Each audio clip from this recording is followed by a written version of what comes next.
نحمده ونصلي على رسوله الكريم اما بعد فاعوذ بالله من الشيطان الرجيم بسم الله الرحمن الرحيم ولكل أمة جعلنا منسكا ليذكروا اسم الله على ما رزقهم من بهيمة الأنعام وقال النبي صلى الله عليه وسلم من وجد سعة فلم يضحي فلا يقربن مصلانا أو كما قال صلى الله تعالى عليه وسلم صدق الله العظيم وصدق رسوله النبي الكريم۔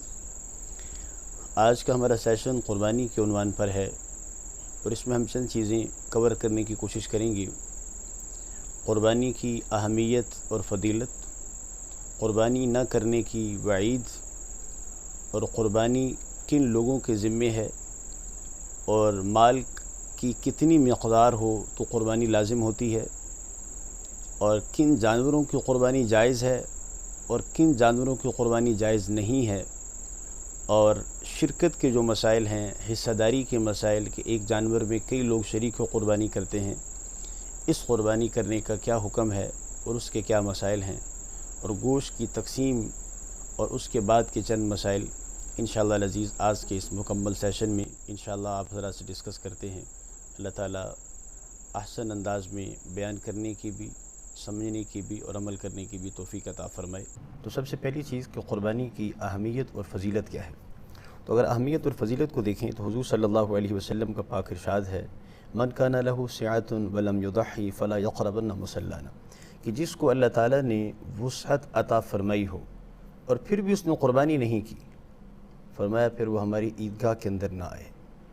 تو آپ صلی اللہ علیہ وسلم جس انداز میں اس سے بیزاری کا اظہار فرما رہے ہیں، جس سے اندازہ ہو سکتا ہے کہ اگر وسعت ہو پھر بھی کوئی قربانی نہ کرے تو اللہ کے نبی صلی اللہ علیہ وسلم اس معاملے کو کتنا ناپسند فرما رہے ہیں۔ تو یہ اس کی اہمیت کو اندازہ لگانے کے لیے بہت کافی روایت ہے۔ ساتھ دوسری روایت دیکھ لیتے ہیں۔ ترمذی شریف کی روایت ہے کہ حضور نبی کریم صلی اللہ علیہ وسلم مدینہ منورہ کے اندر 10 سال تک قیام پذیر رہے۔ اقام رسول اللہ صلی اللہ علیہ وسلم بالمدینۃ 10 سنین یضحی کل سنۃ، اور ہر سال آپ صلی اللہ علیہ وسلم نے قربانی کی۔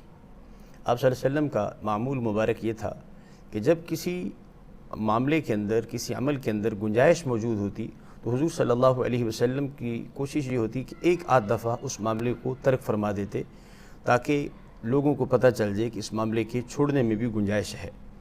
لیکن اس معاملے میں، قربانی کے معاملے میں 10 سال میں ایک مرتبہ بھی آپ صلی اللہ علیہ وسلم نے قربانی کو ترک نہیں فرمایا، چھوڑا نہیں، بلکہ مسلسل عمل فرماتے رہے۔ تو آپ صلی اللہ علیہ وسلم کی پہلی روایت میں جو آپ صلی اللہ علیہ وسلم کی بات ارشاد فرمائی اور اس میں آپ صلی اللہ علیہ وسلم کا جو عمل ہے، تو ان دونوں کو اگر ہم دیکھتے ہیں تو قربانی کا بہت واضح طور پر ہمیں اندازہ ہو جاتا ہے کہ قربانی کا عمل اللہ کے نبی صلی اللہ علیہ وسلم کی نگاہ کے اندر کتنا بڑا تھا۔ اب دیکھتے ہیں کہ قربانی کرنے کا اجر کیا ہے۔ یہ حضور صلی اللہ علیہ وسلم سے ہی پوچھا گیا، ما لنا فیہا من الاجر، کہ یا رسول اللہ ہم قربانی تو کریں گے، ہمیں اس میں اجر کیا ملے گا؟ آپ صلی اللہ علیہ وسلم ارشاد فرمایا، بکل قطرۃ حسنہ، اور ایک دوسری روایت میں فرمایا بکل شعرۃ حسنہ، ہر ایک قطرہ خون کا جو اللہ کی رضا کے لیے بہے گا، ہر قطرے کے بدلے میں اللہ تعالیٰ نیکی عطا فرمائے، اور ہر بال جو قربانی والے جانور کے بدن پر ہے اس بال کا اللہ تعالیٰ اجر عطا فرمائیں گے۔ تو اس وجہ سے کتنی بڑی فضیلت ہے کہ ایک ایک قطرے کو اور ایک ایک بال کو، گویا پورے جانور پر اللہ کے نبی صلی اللہ علیہ وسلم فرما رہے ہیں کہ اجر ہی اجر اللہ تعالیٰ نے رکھا ہوا قربانی پر۔ اس حوالے سے اگر دیکھیں تو ذخیرہ حدیث میں یہ حدیث بھی موجود ہے کہ یوم نحر یعنی جو قربانی کا دن ہے، 10 ذی الحجہ ہے، اس دن سب سے افضل عمل کون سا ہے؟ تو آپ صلی اللہ علیہ وسلم نے ارشاد فرمایا، ما عمل آدمی من عمل یوم النحر احب الی اللہ من احراق الدم، کہ قربانی کے دن کے اندر جتنے بھی نیک اعمال لوگ کرتے ہیں، کوئی نماز بھی پڑھتا ہے، کوئی صدقہ بھی کر لے، کوئی اور بہت سارے اعمال کر لے، لیکن قربانی کے دن میں اللہ کی نگاہ کے اندر سب سے محبوب ترین عمل وہ اللہ کی راہ پر جانور کو ذبح کرنے کے لیے خون بہانا ہے۔ ہاں، یہ سب سے زیادہ محبوب عمل ہے اللہ تعالیٰ کی نگاہ میں۔ اس وجہ سے اس کے آخر میں ارشاد فرمایا، فَطِيبُوا بِهَا نَفْسًا، کہ قربانی خوش دلی سے کیا کرو، بوجھ سمجھ کے نہیں، خوش دلی سے کرو۔ اللہ رب العزت نے اس میں یہ بہت سارا اجر رکھا ہے۔ اور پھر درمیان میں آ رہا ہے حدیث شریف کا جو ٹکڑا، اس میں فرمایا لَيَأْتِي يَوْمَ الْقِيَامَةِ بِقُرُونِهَا وَأَشْعَارِهَا وَأَظْلَافِهَا وَأَنَّ الدَّمَعَ لَيَقَعُ مِنَ اللَّهِ بِمَكَانٍ قَبْلَ أَنْ يَقَعَ مِنَ الْأَرْضِ۔ کہ جب ہم ذبح کرتے ہیں تو ابھی زمین پہ قطرہ نہیں گرتا خون کا کہ اللہ کی بارگاہ کے اندر پہلے ہی مقبول ہو جاتا ہے۔ اور یہ جانور قیامت والے دن اللہ رب العزت اس جانور کو اس کے سینگوں سمیت، اس کے بالوں سمیت، اس کے کھروں سمیت اللہ تعالیٰ میدان محشر میں لے آئے گا، اور واضح طور پر اللہ تعالیٰ اس کا اظہار فرمائیں گے کہ جو اللہ کے لیے قربانی کرتے تھے، آج اللہ تعالیٰ قیامت کے میدان میں بھی ان کی قربانی کا اظہار فرما رہے ہیں۔ اس وجہ سے بہت مقدس عمل ہے، بہت محبوب عمل ہے اللہ کی نگاہ میں۔ تو جس کو اللہ تعالیٰ نے وسعت دی ہو وہ تو بالکل بھی اس کے اندر جو ہے نا وہ ہیچ و پیش نہ کرے، بلکہ اپنے آپ کو خوش دلی کے ساتھ فطیبوا بہا نفسا، خوش دلی کے ساتھ اس معاملے پر آمادہ کر کے اللہ کی راہ کے اندر قربانی کرے۔ اب اگلا مسئلہ ہے کہ قربانی کس پہ واجب ہے، کس پہ واجب نہیں ہے، کیا ہر بندہ قربانی کرے؟ تو اس کے لیے کرائٹیریا کیا ہے، کیسے ہمیں پتہ چلے گا؟ تو اس میں 2 سلائیڈز ہم دیکھیں گے تو ہمیں اندازہ ہو جائے گا کہ قربانی کس بندے کے ذمہ لازم آتی ہے۔ پہلی تو یہ بات ہے کہ وجوب قربانی کی جو شرائط ہیں، جو ایک انسان کے اندر پائی جاتی ہیں اور دوسری کچھ مال کے اندر پائی جاتی ہیں، یہ 2 سلائیڈز ہم دیکھ لیں گے تو انشاءاللہ ہمیں واضح ہو جائے گا کہ قربانی کس کے ذمہ ہے۔ تو پہلی چیز کہ وجوب قربانی کی شرائط میں مسلمان ہونا، غیر مسلم پہ قربانی نہیں۔ عاقل ہونا، اگر عاقل نہیں ہے، اب نارمل ہے، پاگل ہے، تو جیسے باقی احکامات کا مکلف نہیں ہے تو قربانی کا بھی مکلف نہیں ہے، قربانی بھی اس کے ذمہ نہیں ہے۔ اسی طرح سے بالغ ہونا، نابالغ بچے کو اگر کہیں سے کو مال مل جاتا ہے، وراثت میں، کو وصیت میں، کہیں سے ہبہ آ جاتا ہے، اس کو بہت سارا مال اگر مل بھی جاتا ہے تو نابالغ بچے کے ذمہ قربانی نہیں ہے، باقی مال بھی نہیں تو قربانی بھی نہیں۔ اسی طرح سے ایک شرط ہے مقیم ہونا۔ مقیم ہونے کا مطلب یہ ہے کہ وہ شخص اپنے وطن اصلی سے یا اپنے وطن اقامت سے مسافت شرعی پر نہ ہو۔ مسافت شرعی 48 میل یا 77 کلومیٹر، اگر وہ اپنے وطن اصلی سے یا وطن اقامت سے 77 کلومیٹر کے فاصلے پر ہے اور وہاں پر 15 دن ٹھہرنے کی اس کی نیت نہیں ہے، اور اس دوران میں قربانی کے دن آ جاتے ہیں، تو اس بندے کے ذمہ قربانی کرنا لازم نہیں ہے۔ اب کر لے تو اس کی اپنی مرضی ہے لیکن لازم نہیں۔ اس وجہ سے مقیم ہونا یہ بھی قربانی کرنے کے لیے شرط ہے۔ اور 5ویں شرط ہے صاحب نصاب ہونا، یعنی اس کے پاس اتنا مال موجود ہو کہ جس پہ قربانی لازم ہوتی ہے۔ اب ظاہری بات ہے کہ یہ کتنا مال ہے تو یہ خود ایک وضاحت طلب بات ہے، تو اگلی سلائیڈ کے اندر ہم اس کو دیکھتے ہیں کہ صاحب نصاب کی پہچان کیسے ہوگی۔ تو اب ہم یہ دیکھیں گے کہ صاحب نصاب کی پہچان کیا ہے، کیسے کریں گے۔ تو بہت سارے لوگ سوالات کرتے ہیں کہ ہمارے پاس اے سی بھی ہے، فریج بھی ہے، گاڑی بھی ہے، قربانی ہوگی یا نہیں ہوگی، ہمارے پاس پلاٹ ہے۔ تو اس طرح کے جتنے سوالات ہیں ان تمام سوالات کا جواب انشاءاللہ العزیز اس ایک سلائیڈ کے اندر ہی آ جائے گا، خود بخود ہی آ جائے گا۔ تو پہلی چیز یہ کہ اموال قربانی ہم نے جب دیکھنا ہو کہ میرے ذمہ قربانی ہے یا نہیں، تو میں دیکھوں گا کہ میرے پاس ان 5 اموال میں سے کچھ ہے یا نہیں۔ تو نمبر 1 سب سے پہلے سونا، پھر چاندی، پھر نقدی کرنسی، اور پھر سامان تجارت، اور پھر ضرورت سے زائد سامان۔ یہ 5 قسم کے اموال میں دیکھوں گا کہ میرے پاس ہیں یا نہیں۔ اگر ان 5 اموال میں سے کوئی ایک قسم یا یہ سارے مل کر میرے پاس موجود ہیں تو پھر میں اگلی بات یہ دیکھوں گا کہ وہ نصاب کے برابر ہیں یا نہیں۔ اور نصاب کتنا ہے؟ تو یہ جو نصاب آپ کو نظر آ رہا ہے، یہ نصاب 8 جون 2023 کا ہے۔ اس دن جو ریٹ تھا قربانی کا، اس حساب سے یہ نصاب بن رہا ہے تقریباً 1,35,000 کے لگ بھگ، 1,34,557 روپے یہ نصاب ہے۔ تو جو بھی قربانی کرنے والا بندہ وہ ان چیزوں کو دیکھے گا کہ میرے پاس یہ چیزیں 5 موجود ہیں یا نہیں۔ سونا، چاندی، کرنسی، اس میں وضاحت کی ضرورت ہی نہیں ہے، بالکل واضح ہیں۔ سامان تجارت کا مطلب یہ ہوتا ہے کہ وہ چیزیں جو میں نے خریدی اس نیت سے ہیں کہ میں اس کو بیچوں گا۔ جب اس کو بیچنا ہے تو بیچنے کی نیت سے جو چیز خریدی گئی ہے وہ سامان تجارت کہلاتا ہے، اس کو بھی میں کنسیڈر کروں گا اس کے اندر۔ ضرورت سے زائد سامان سے مطلب یہ ہوتا ہے کہ وہ چیزیں جو فی الحال میرے استعمال میں نہیں ہیں اور سال بھر استعمال میں آتی بھی نہیں ہیں۔ مثال کے طور پر خواتین ہیں، ان کے پاس شادی کے جوڑے ہیں جو شادی پر پہنے تو اس کے بعد کبھی نہیں پہنتی، لیکن ہیں وہ قیمتی، وہ پڑے ہوئے ہیں تو وہ ضرورت سے زائد سمجھے جائیں گی۔ تو اس طرح سے LCD گھر کے اندر لگی ہوئی ہے، لاکھ روپے کی LCD لگی ہوئی ہے، تو وہ بھی ضرورت سے زائد ہے، وہ نہ شرعی ضرورت ہے اور نہ طبعی ضرورت ہے، اس وجہ سے اس کو بھی ضرورت سے زائد سمجھا جائے گا۔ تو یہ 5 قسم کے اموال ہم دیکھیں گے کہ ہمارے پاس موجود ہیں یا نہیں، اور کتنی مالیت کے ہیں۔ یہ مالیت نصاب کی ہے۔ اگر یہ 5 مال یا ان میں سے کوئی ایک مال یا دو مال، ان کا مجموعہ ہو یا اس میں سے چند ایک ہو یا اس میں سے صرف ایک ہو، کوئی بھی اگر اس کی مقدار یہاں تک پہنچ جاتی ہے ادھر تک، اور وہ قرضوں سے بالکل پاک صاف یہاں تک پہنچ جاتا ہے، تو اس بندے کو قربانی کرنا لازم ہوگا۔ بطور سہولت میں ایک فارمولہ آپ کے سامنے رکھتا ہوں کہ یہ ایک اگر بندہ اپنا حساب کرنا چاہ رہا ہے تو اس فارمولے پر عمل کرے گا۔ اموال قربانی یہاں لکھے، مثال کے طور پر اس کے پاس 1,00,000 روپے کا سونا ہے، تو یہاں پر 1,00,000 روپے کا سونا، اس کے پاس چاندی نہیں ہے، نقدی اس کے پاس 1,00,000 روپے کی ہے، تو وہ بھی یہاں پر جمع کر لے تو یہ 2,00,000 ہو گیا۔ سامان تجارت وہ دیکھتا ہے تو چھوٹا سا اس کو کوئی کام ہے 1,00,000 روپے کا، اس نے ایک چھوٹا سا اپنا سیٹ اپ بھی شروع کیا ہوا ہے اور اس میں سامان 1,00,000 روپے کا وہ ہے جو اس نے خریدا ہے آگے بیچنے کے لیے، تو 1,00,000 روپے کا یہ ہے، تو گویا یہاں پر 3,00,000 روپے ہو گیا۔ اور اس بندے نے کسی سے 50,000 روپے لینا بھی ہے، تو جو قابل وصول ہے اس کو بھی ساتھ جمع کر لے گا۔ اموال قربانی بھی ہو گئے اور قابل وصول بھی ہو گئے۔ 3,00,000 روپے اس کے پاس اموال قربانی میں سے تھا، اور 1,00,000 روپیہ یا 1,00,000 روپیہ اس کے پاس ہم لگا لیتے ہیں، 1,00,000 روپیہ اس نے کسی سے لینا بھی تھا، تو اس طرح سے یہ 4,00,000 روپیہ یہاں بن گیا۔ اب اس نے کچھ ادائیگیاں بھی کرنی ہیں جو اس کے ذمے میں ہیں، جو اس نے اب پیمنٹ کرنی ہے، کسی کو ادا کرنا ہے، قرض لیا ہوا تھا یا کچھ اور طرح سے اس نے ادائیگی کرنی ہے، جو ادائیگیاں اس نے کرنی ہیں تو وہ مثال کے طور پر 2,00,000 روپے وہ ادائیگیاں بھی کرنی ہیں۔ اب ان 2,00,000 روپے کی ادائیگیاں کرنے کے بعد پھر بھی ہم دیکھیں تو اموال قربانی اور قابل وصول یہ مل کے سب 4,00,000 روپے بن رہا تھا، اور ادائیگیاں ہم اس میں سے مائنس بھی کر دیتے ہیں تو پھر بھی 2,00,000 روپے باقی بچتا ہے، اور 2,00,000 روپے لا محالہ 1,35,000 سے زیادہ ہے۔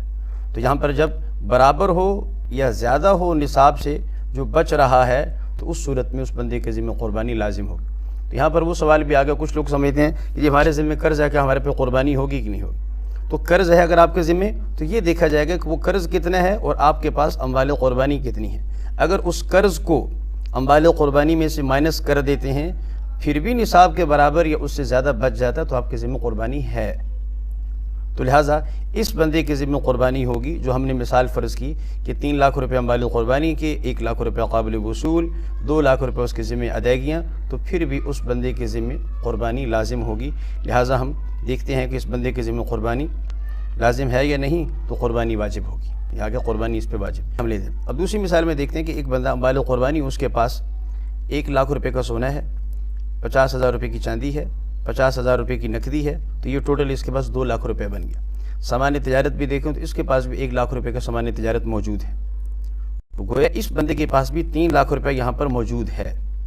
اور قابل وصول اس نے بھی کسی سے 50,000 روپے لینا ہے، تو یہ بن گیا ہے 3,50,000 روپیہ جو یہاں پر بن گیا 3,50,000۔ ادائیگیوں کو جب ہم نے دیکھا تو اس بندے کے ذمے ادائیگیاں ہم نے دیکھی تو 3,00,000 روپے اس نے کسی کا دینا ہے، تو جب ادائیگیاں یہاں پر ہم مائنس کریں گے، اس میں سے یہ 3,50,000 تھا اور یہ 3,00,000 اس میں سے مائنس کر دیے، تو اب وہ جو اس کے پاس اماؤنٹ بچے گی وہ تو صرف 50,000 روپے ہے، اور اس نصاب سے وہ بہت نیچے ہے، اس وجہ سے اس بندے کے ذمہ قربانی لازم نہیں ہوگی۔ اب اگر دیکھا جائے اس بندے کے ذمہ بھی قرض ہے، ہم نے فرض کی اس بندے کے ذمہ بھی قرض ہے، لیکن اس قرض والے پر قربانی آ رہی ہے اور اس قرض والے پر قربانی نہیں آ رہی، اس وجہ سے کہ اس کی ادائیگیاں مائنس کرنے کے بعد اس کا نصاب کے برابر یا اس سے زائد مال بچ رہا تھا، اور اس کی ادائیگیاں جب مائنس کی ہیں تو اس کے پاس نصاب کے بقدر یا اس سے زیادہ مال نہیں بچ رہا بلکہ کم بچ رہا ہے، لہذا اس بندے کے ذمہ قربانی لازم نہیں ہے۔ تو میں امید کرتا ہوں کہ اس سلائیڈ کو دیکھ کر ہر بندہ اپنا انالیسس کر سکتا ہے کہ کیا میرے ذمہ قربانی ہے یا نہیں سمجھ آئے گی تو پھر آپ حضرات دوبارہ پوچھ بھی سکتے ہیں، انشاءاللہ ہم حاضر ہیں۔ اب اگلا سوال یہ ہے، ایک بندے کے ذمہ ہمیں پتہ چل گیا کہ اس میں شرائط بھی پائی جا رہی ہیں اور قربانی کا مال بھی اس کے پاس پورا ہے، تو اب وہ جانور خریدنے کے لیے جانا چاہتا ہے تو کس قسم کے جانوروں کی قربانی کرے گا؟ تو دیکھیے، قربانی کے لیے یہ جانور ہیں بھیڑ یا دمبا۔ 1 سال اس کی اصل عمر ہے، لیکن اگر 6 ماہ کا بھی ہو اور اتنا اچھی حالت کا ہو کہ 1 سال والوں کے برابر لگتا ہو تو حضور صلی اللہ علیہ وسلم نے فرمایا کہ اس کی قربانی بھی کر سکتے ہیں۔ بکرا ہو یا بکری ہو تو وہ 1 سال مکمل ہونا اس کا ضروری ہے، 1 سال کے ہوں گے تو قربانی لگے گی۔ اونٹ ہو یا اونٹنی ہو تو اس کی عمر 5 سال ہوگی تو وہ قربانی لگ سکتے ہیں ورنہ نہیں۔ گائے یا بیل ہے تو اس کی عمر کم از کم 2 سال ہوگی تو قربانی لگ سکتے ہیں ورنہ نہیں۔ 5ویں نمبر پر ہے بھینس، نر ہو یا مادہ ہو تو اس کا حکم بھی بالکل گائے والا حکم ہے۔ ایک روایت میں آتا ہے، مصنف ابن ابی شیبہ کی روایت ہے کہ الجاموس من البقرہ، کہ جو بھینس ہے یہ بھی حکم کے اندر گائے کی طرح ہے، تو جو اس کا حکم ہے گائے کا 2 سال والا وہی اس کا بھی ہے، تو اس کو بھی 2 سال کی عمر کی ہوگی، اس کی قربانی کرنا بھی جائز ہے۔ اگلی بات ہے، ایک سوال یہاں پر آتا ہے کہ کیا دھوندا دیکھنا ضروری ہے یا نہیں؟ تو اس میں دیکھیے گا، یہ آخری میں نے لکھا ہے کہ اصل عمر ہے جو اوپر ہم نے لکھ دی ہے۔ اب جو دھوندا ہم دیکھتے ہیں وہ اس لیے دیکھا جاتا ہے کہ جتنی عمریں اوپر آئی ہیں ان عمروں کا اندازہ لگانے کے لیے اس کو دھوندا دیکھا جاتا ہے۔ اگر کوئی جانور دھوندا ہو گیا ہے تو وہ ان عمروں کے بعد ہی جا کر دھوندا ہوتا ہے۔ بکرا یا بکری 1 سال کے بعد ہی دھوندے ہوتے ہیں، گائے یا بیل 2 سال کے بعد ہی جا کر دھوندا ہوتے ہیں، اور اونٹنی یا اونٹ وہ 5 سال کے بعد جا کر دھوندے ہوتے ہیں۔ تو دھوندا اس وجہ سے دیکھا جاتا ہے کہ دھوندا دیکھنے سے ہمیں پتہ چل جاتا ہے کہ ان کی عمر پوری ہو گئی۔ اس وجہ سے اگر کسی کا گھر کا جانور ہے، گھر میں اس نے جانور پالا ہوا تھا اور بڑی عید سے پہلے کسی بکری نے بچہ دے دیا اور اس کو پتہ ہے کہ اگلے سال عید پر یہ پورے سال کا تو ہو گیا ہے اور اس کو 100% یقین ہے، لیکن اس کے دانت نہیں گرے ابھی تک، تو دیکھنے میں تو وہ دھوندا ہی نہیں ابھی تک، لیکن پھر بھی چونکہ اس کی عمر پوری ہے تو اس کی قربانی کرنا جائز ہوگا۔ تو خلاصہ یہ ہے کہ اصل ہے عمر دیکھنا، باقی جو دھوندا آتا ہے روایات کے اندر اس سے مقصود اس عمر کے تعین کرنا مقصود ہے کہ یہ عمر کی تعین ہو جائے ہمیں کہ واقعتاً یہ عمر اس کی پوری ہو چکی ہے۔ اگر عمر ویسے ہی کسی کو پتہ ہے کہ پوری ہو چکی ہے تو پھر اس صورت میں اگر دھوندا نہ بھی ہو تو اس کی قربانی کرنا جائز ہے۔ اب جب جانور خریدنا ہے تو اس میں یہ دیکھنا ہے کہ کچھ جانور ایسے ہوتے ہیں جن میں کچھ عیب آتے ہیں، تو عیوب والے جانور نہیں لینے، بلکہ حضرت علی رضی اللہ تعالی عنہ فرماتے ہیں کہ ہمیں حضور صلی اللہ علیہ وسلم نے اس بات کا حکم دیا کہ ان نستشرف العین والاذنین ولا نضحی باورا ولا مقابلہ ولا مدابرہ ولا خرقہ ولا شرقہ۔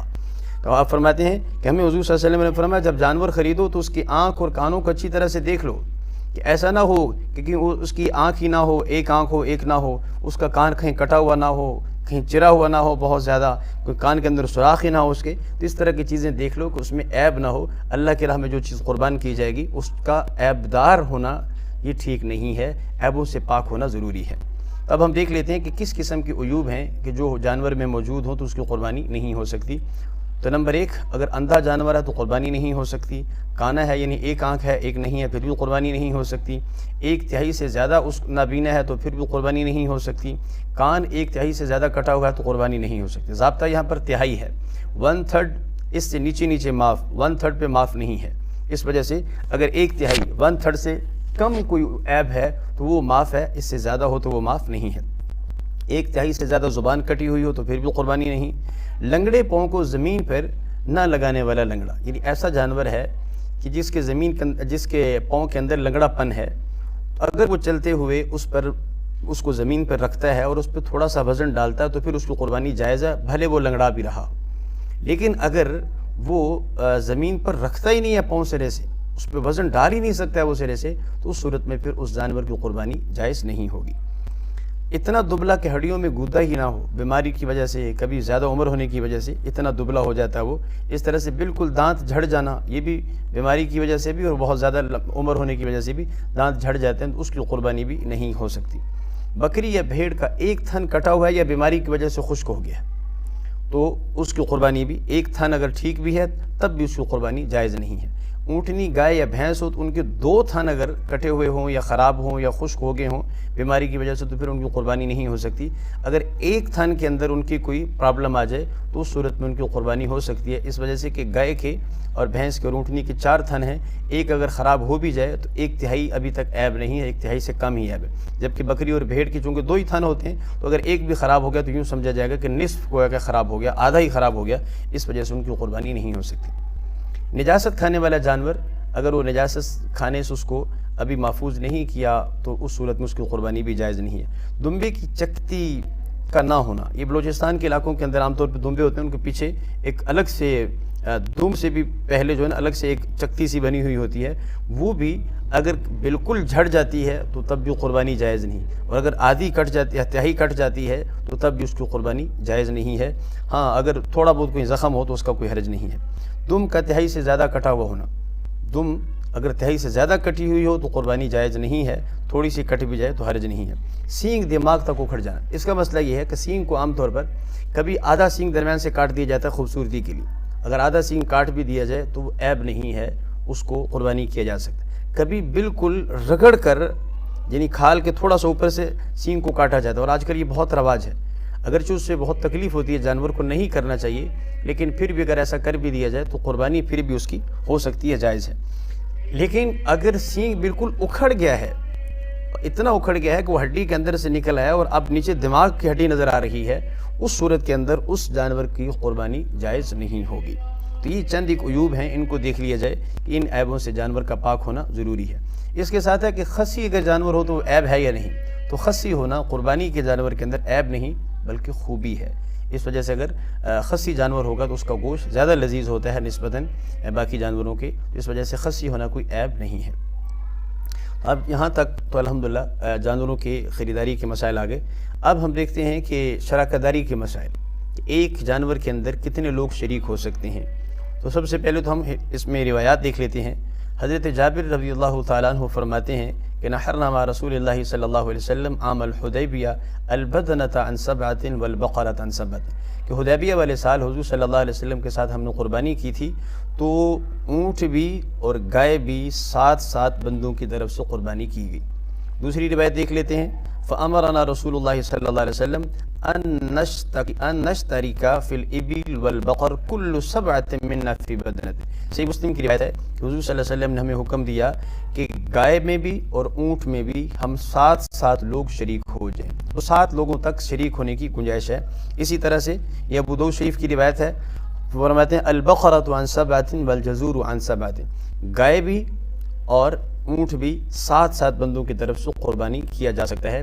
یہ جو 7 کا حصہ ہے یہ اس کا میکسیمم لیول ہے کہ اس سے آگے نہیں جا سکتے، 9-10 پہ نہیں جا سکتے، 8 پہ نہیں جا سکتے، کم میں جا سکیں۔ ایک بندہ ایک ہی قربانی کرنا چاہتا ہے، پوری گائے کرنا چاہتا ہے تو کر لے بے شک، لیکن حضور صلی اللہ علیہ وسلم نے ارشاد فرمایا کہ 7 کا حصہ، تو یہ اس کی انتہا بیان فرمائی کہ اس سے آگے نہیں جا سکتے، اس سے کم میں تو اس میں شرکت کرنے میں کوئی حرج نہیں ہے۔ اب ہم چند ایک مسائل شراکت داری کی دیکھ لیتے ہیں۔ اونٹ، گائے اور بھینس میں 7 حصے ہوں گے، ابھی ہم پڑھ چکے۔ ہر شریک کی نیت قربت کی ہو، قربت کا معنی ہوتا ہے عبادت، قربانی بھی عبادت ہے، عقیقہ اور ولیمہ یہ دونوں بھی سنت ہیں اور عبادت ہے۔ اس وجہ سے اگر کوئی لوگ ایک جانور کے اندر عقیقہ، ولیمہ اور قربانی کی نیت سے بھی شامل ہو جاتے ہیں تو ان کا شامل ہونا جائز ہے، وہ آپس میں اکٹھے ہو کے قربانی کر سکتے ہیں، تو قربانی خراب نہیں ہو، اس وجہ سے کہ تینوں کی نیت ثواب کی ہی ہے۔ حرام کمائی والے کو شریک نہ کریں۔ پتہ ایک بندے کی کمائی ساری حرام ہے، اس بندے کو اپنے ساتھ شریک نہ کریں، چونکہ اس کی طرف سے قربانی نہیں ہونی، تو جس جانور میں وہ شریک ہوگا ساروں کی قربانی ہی خراب ہو جائے گی۔ خریداری کے بعد کسی کو شریک کیا جا سکتا ہے۔ ایک بندہ جانور پہلے خرید کر لیا ہے، ابھی تک اس کے پاس افراد پورے نہیں ہیں، اور بعد میں لوگوں کو آ کر کہتا ہے جی میں جانور لے آیا ہوں، اب میرے ساتھ کوئی شریک ہونا چاہتا ہے تو ہو جائے، تو بعد میں بھی لوگوں کو اپنے ساتھ شریک کر لے تو کوئی حرج نہیں ہے اس میں۔ محض ایک حصے میں ایک سے زائد لوگ شریک نہیں ہو سکتے، یعنی ایسا کبھی ہوتا ہے کہ کچھ بھائی ہوتے ہیں، وہ مل کر وہ کہتے ہیں بھی ہم نا 2-3 بھائی ہیں تو مل کر ایک ہی حصہ خرید لیتے ہیں، ہم اپنے اپنے طور پہ تو قربانی نہیں کر سکتے۔ اس طرح سے ایک حصے کے اندر جو ہے نا وہ پارٹنرشپ ٹھیک نہیں ہے۔ اگر ایک حصہ لینا ہے تو اس کا یوں کر سکتے ہیں کہ 2-3 بھائی ملیں اور اپنا سارے ملا کر پیسے کسی ایک بھائی کو دے دیں کہ یار بھائی آپ تو کرو، تو جو ایک کرے گا اس کو بھی ثواب مل جائے گا، ان سپورٹ کرنے والوں کو بھی ثواب مل جائے گا۔ اس طرح سے ایک قربانی ہوگی بہرحال ایک بندے کی طرف سے ہی، تو اس وجہ سے ایک حصے میں ایک سے زائد لوگ شریک نہیں ہو سکتے۔ لیکن اگر ایک حصے میں اس طرح سے شریک ہوں کہ 2 بندے مل کے جانور خرید لائے اور آدھا پیسے انہوں نے دی، اب 3 حصے تو پورے ہیں اور 7ویں حصے میں دونوں شریک ہیں، اس 7ویں حصے کو دونوں مل کر کسی اور کی طرف سے کرنا چاہیں تو یہ نیت کرنے کی گنجائش موجود ہے، لیکن بہتر اس میں بھی یہ ہے کہ دونوں میں سے کوئی ایک اپنا حصہ دوسرے کو ہبہ کر دے کہ بھی میری طرف سے آپ قربانی کر دو، تو جس کو ہبہ کریں گے اس کی طرف سے قربانی ہو جائے گی، وہ کسی اور کی طرف سے کرنا چاہے ثواب مل جائے گا، یعنی وہ کہتا بھی ٹھیک ہے میں اب یہ والا حصہ اب حضور صلی اللہ علیہ وسلم کی طرف سے یا کسی صحابی کی طرف سے یا اہل بیت میں سے کسی کی طرف سے قربان کرتا ہوں، جس کی طرف سے بھی کرے گا وہ قربانی ہو جائے گی، اس کو بھی ثواب مل جائے گا اور اس ہبہ کرنے والے کو بھی پورا انشاءاللہ ثواب مل جائے گا۔ بڑے جانور میں اپنی قربانی کے ساتھ دوسرے حصے میں فوت شدگان کی نیت کرنا چاہیں تو ان کی نیت بھی کر سکتے ہیں کہ ان کا ثواب ان کو مل جائے۔ ایک سے زائد لوگوں کی طرف سے ایک قربانی میں نیت نہیں کر سکتے، یہ ہم کہیں یار آخری حصہ میرے پاس بچا ہوا ہے، چلو امی ابو بہن بھائی فلاں صاحب اس کے ان کی طرف سے یہ ہو، ایسا نہیں ہو سکتا، ایک حصہ ایک ہی طرف سے ہوگا۔ ہاں ایسا ممکن ہے کہ آپ اپنی طرف سے قربانی کریں، ثواب سب کو پہنچا دیں، تو یہ ممکن ہے، ایسا ہو سکتا ہے۔ اب اگلی سلائیڈ ہے کہ قربانی کے ایام کیا ہیں۔ حضرت نافع فرماتے ہیں کہ عبداللہ بن عمر رضی اللہ تعالیٰ عنہ فرمایا کرتے تھے کہ الاضحیٰ یومان بعد یوم الاضحیٰ، وہ قربانی کے یوم النحر کے بعد 2 دن اور ہیں، گویا کل 3 دن ہو گئے قربانی کے۔ اور یہ موطا امام مالک کی روایت ہے، اور امام مالک رحمۃ اللہ علیہ فرماتے ہیں کہ انہ بلغہ ان علی بن ابی طالب کان یقول ذلک، کہ یہ بات صرف عبداللہ بن عمر کی نہیں ہے، حضرت علی رضی اللہ تعالیٰ عنہ بھی یہی بات ارشاد فرمایا کرتے تھے کہ الاضحیٰ یومان بعد یوم الاضحیٰ، کہ یوم نحر کے بعد قربانی کا جو دن ہے اس کے بعد مزید 2 دن اور قربانی کے ہیں، تو گویا 3 دن قربانی کے ہیں، اور وہ 3 دن 10، 11 اور 12 ذی الحجہ یہ ہیں۔ تو یہ 3 دن کا وقت شروع کب سے ہوگا؟ تو جو شہر میں رہنے والے لوگ ہیں وہ تو عید کی نماز کے بعد قربانی کریں گے، لازمی نہیں کہ خود عید پڑھ کر آئیں پھر قربانی کریں، پورے شہر میں کہیں پر بھی عید ہو چکی ہو تو باقی لوگ قربانی کر سکتے ہیں۔ کہیں بھی، مثال کے طور پر ہم ایک علاقے میں رہتے ہیں، وہاں پر عید کا ٹائم لیٹ ہے، لیکن شہر میں کسی جگہ پہ جلدی بھی وقت تھا اور وہ جلدی والی ہوگی عید، اب ہم بھی قربانی کر سکیں گے۔ تو شہر میں کم از کم کہیں عید کا ایک کی نماز ادا ہو چکی ہو تو اس کے بعد جو ہے اس کا وقت شروع ہوگا۔ لیکن اگر دیہات کے اندر ہیں، دیہات میں چونکہ عید کی نماز نہیں ہے تو وہاں پر تو صبح صادق کے بعد ہی قربانی کا وقت شروع ہو جاتا ہے۔ فجر کی نماز آپ پڑھیں، فجر کی نماز کے بعد قربانی کرنا شروع کر دیں تو کوئی حرج نہیں ہے، دیہات کے اندر کر سکتے ہیں۔ تو اس کا یعنی آغاز تو یہاں سے ہوگا، اور 10، 11 اور 12ویں کی عصر تک قربانی کیا جا سکتا ہے۔ عصر کے وقت اس کا وقت پھر ختم ہو جاتا ہے، یعنی عصر کے جب وقت ختم ہوگا تو ساتھ قربانی کا وقت بھی ختم ہو جائے گا۔ کہ دیہاتی کی قربانی اگر شہر میں ہو تو ہم نے ایک مسئلہ دیکھ لیا کہ دیہات میں تو صبح صادق کے وقت قربانی کا وقت ہے، اور شہر کے اندر اس وقت ہوگا جب عید کی نماز ہوگی۔ اب اگر کوئی دیہات میں رہنے والا ہے، وہ شہر میں قربانی کر رہا ہے، وہ دیہات میں اور شہر میں اس نے کہا کہ میری طرف سے قربانی کر دینا، اب اس بندے کی قربانی میں دیہات کے اعتبار سے حکم لگے گا یا شہر کے اعتبار سے؟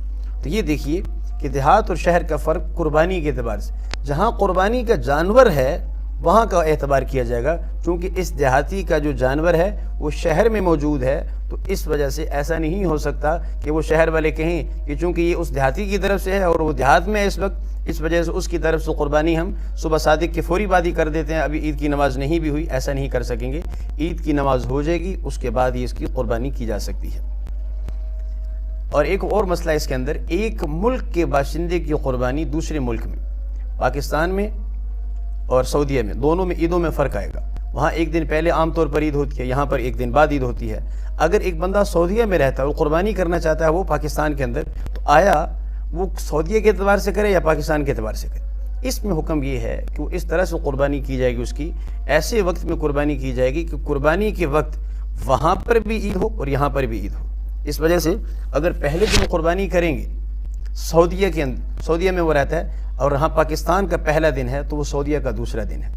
جب سعودیہ کا دوسرا دن ہے تو ہم یہاں پر قربانی کریں گے اس کی طرف سے، تو وہاں پر بھی عید ہے، یہاں پر بھی عید ہے۔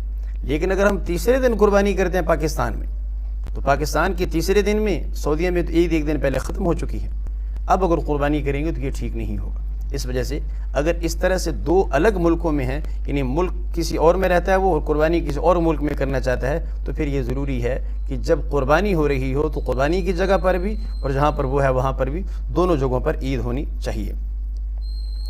نیت کیا ہونی چاہیے؟ اللہ تعالیٰ قرآن پاک میں فرماتے ہیں لَن يَنَالَ اللَّهَ لُحُومُهَا وَلَا دِمَاؤُهَا وَلَكِنْ يَنَالُهُ التَّقْوَىٰ مِنكُمْ۔ اللہ تعالیٰ کو نہ خون کی ضرورت ہے نہ گوشت کی ضرورت ہے، سب اللہ کے بنائے ہوئے، اللہ کے پیدا کیے ہوئے ہیں۔ بس اللہ تعالیٰ تو یہ چاہتے ہیں کہ تمہارے دل کے اندر جذبات کیا ہیں، تمہارا تقویٰ کس بنیاد پہ، اخلاص کس بنیاد پر ہے۔ اس وجہ سے اخلاص کو پیدا کرنا ہے کہ یا اللہ ہم بس آپ کو ہی راضی کرنا چاہتے ہیں اور ہمیں لوگوں کی واہ واہ کی کوئی ضرورت نہیں ہے اس میں۔ تو یہ نیت بہت ضروری ہے کہ ہم صرف اللہ کو راضی کرنا چاہ رہے ہوں اور ہماری کوئی نیت نہ ہو۔ اب ذبح کے احکام کیا ہیں؟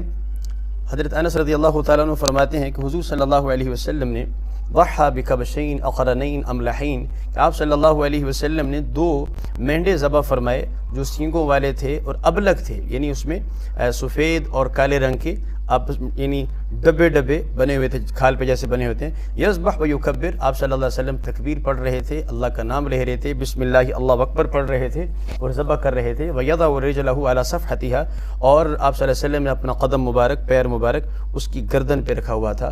تو یہ آپ صلی اللہ علیہ وسلم نے اس طرح سے خود ذبح فرمایا۔ اس وجہ سے ذبح کے احکامات کو سیکھنا بہت ضروری ہے۔ نمبر 2، خود ذبح کرنا مستحب ہے، ذبح کی دعائیں آتی ہوں، اللہ کا نام لینا یعنی بسم اللہ اللہ اکبر کہنا، اگر بھول جائیں تو معاف ہے، جان بوجھ کر چھوڑنا جائز نہیں۔ جب ہم ذبح کر رہے ہوں تو جانور کی 4 رگوں میں سے 3 رگوں کا کٹنا ضروری ہے، 3 رگیں نہیں کٹیں گی تو جانور کا ذبح ٹھیک نہیں ہوگا۔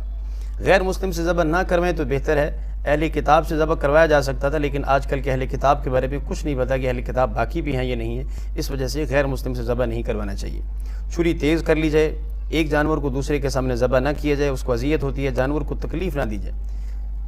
کند چھری ہے، اس سے جو وہ ذبح کر رہے ہیں اس کو تکلیف ہوتی ہے، اس وجہ سے ایسی کسی آلے سے ذبح کرنا کہ جس سے جانور کو تکلیف ہوتی ہو وہ ٹھیک نہیں ہے۔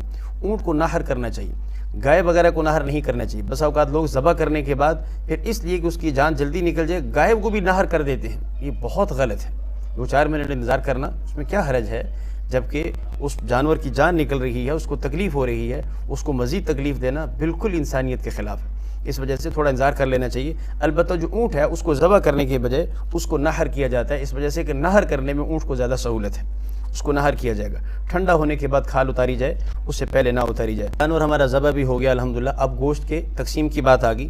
گوشت کی تقسیم کے اندر ساروں کو برابر تول کر تقسیم کرنا لازم ہے، یہ لازم ہے۔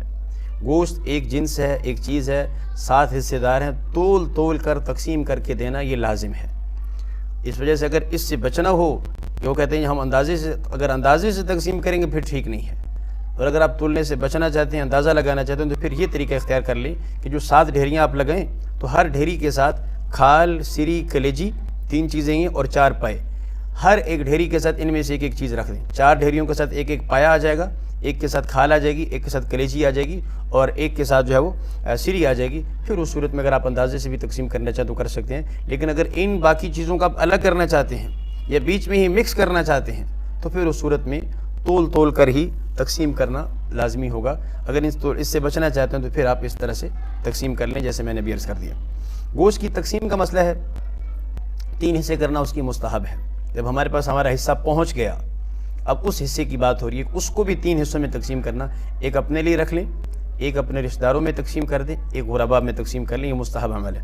لیکن اگر کوئی زیادہ اس کی فیملی کے افراد زیادہ ہیں اور وہ خود ہی رکھنا چاہتا ہے تو رکھ بھی سکتے ہیں، حرج نہیں ہے۔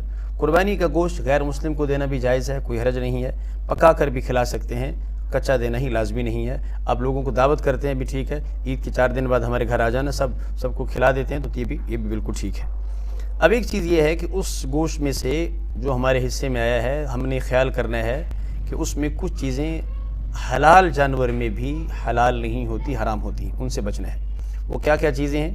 نمبر 1 بہتا ہوا خون، جب ذبح کرتے ہیں تو خون نکلتا ہے وہ۔ نمبر 2 اعلی تناسل، شرمگاہ نر کی۔ نمبر 3 خصیے کپورے جس کو کہتے ہیں نر کے۔ اسی طرح سے مادہ کی شرمگاہ، یہ 4 چیزیں ہوگی۔